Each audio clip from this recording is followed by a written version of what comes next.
Meantime, dramatic testimony of heroic actions today in the synagogue shooting trial. Yeah, the jury heard from police and special SWAT medics who entered the synagogue to save victims who were still alive. Andy Sheehan is live outside the federal courthouse in Pittsburgh right now. Andy.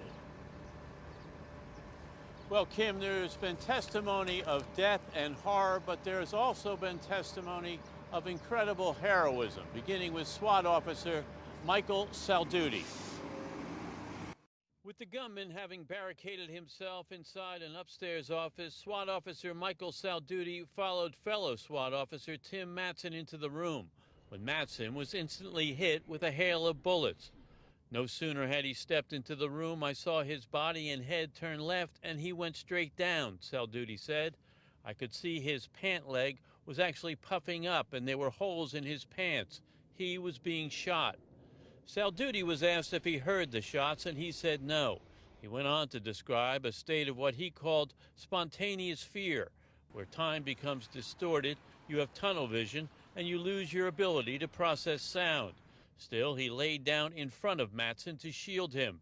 It's our job to use our body armor and ourselves in front of a person who is wounded, he said. The room was pitch black and filled with gun smoke, but Salduti said he could see a muzzle flash coming from the corner of the room and began firing at it. The muzzle flashes began to move, and he tracked it with his fire as it moved right to left until he ran out of ammunition.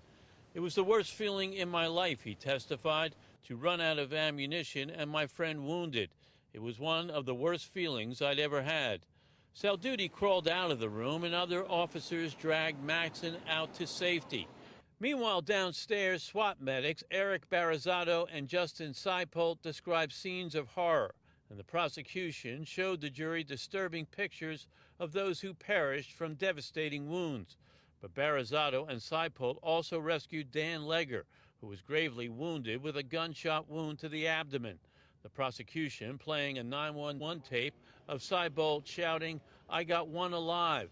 I fully expected he was deceased, Seipolt testified, but he looked up at me and reached up to me.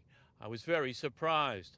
Assessing Legger, Seipolt told SWAT Commander Stephen Meskin Legger needed immediate attention at a trauma center, to which Meskin replied, "Make it happen."